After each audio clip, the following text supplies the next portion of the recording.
Je voudrais saluer ici l'ensemble des autorités qui nous ont fait l'honneur et le plaisir de sacrifier une après-midi à Dakar pour venir partager ces moments à Gorée, mais plus qu'à Gorée, parce qu'aujourd'hui, on vous a un peu fait traverser toute l'île pour vous amener dans l'autre versant de Gorée, l'autre Gorée que beaucoup ne connaissent pas, que beaucoup de Goréens d'ailleurs ne connaissent pas, ou ont connu il y a une trentaine d'années ou autre. J'ai vu des dames qui ont dit j'ai été là la dernière fois il y a 30 ans.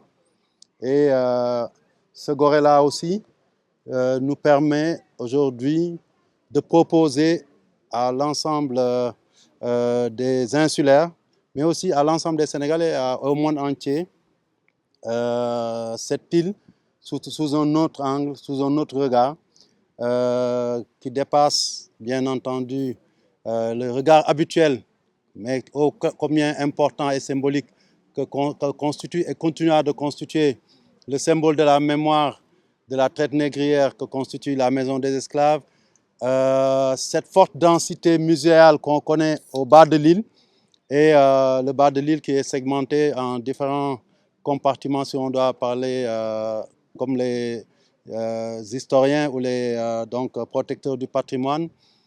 En bas, on y trouve certes le Gorée mémoriel, avec, comme j'ai dit, la maison des esclaves, les maisons des esclaves, parce que celle qui est là est juste un symbole.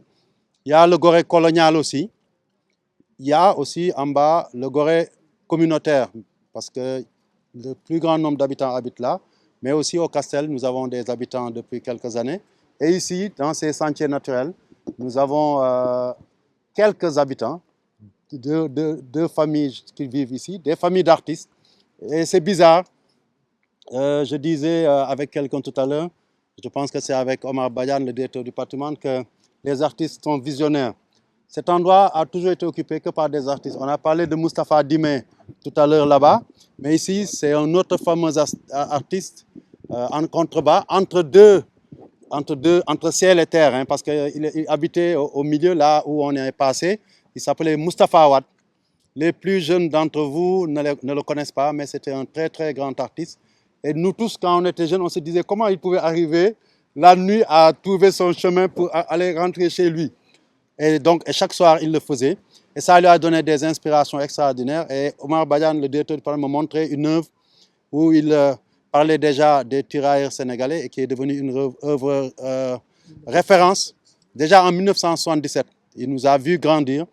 Et je pense qu'aujourd'hui, cet espace-là, nous avons voulu l'offrir, bien entendu, grâce au Conservatoire du littoral, grâce à SMILO, l'organisation des îles durables au niveau mondial.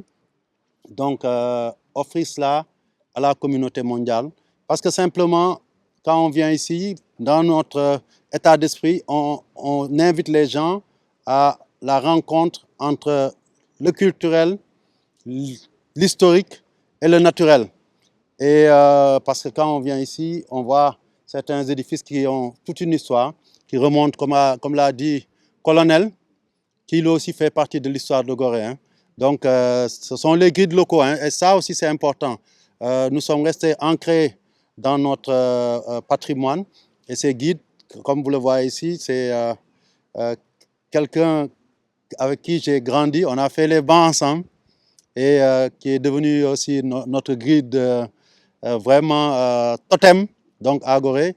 Il y a d'autres comme Baïdjaou qui est là, qui fait partie de ceux qui ont Sancha Castel, comme on dit, et qui travaillent dans ce domaine. Et beaucoup de jeunes aussi ont pris ce chemin-là parce que nous faisons corps avec notre environnement, nous faisons corps avec notre histoire et nous nous mouvons dans cet espace-là.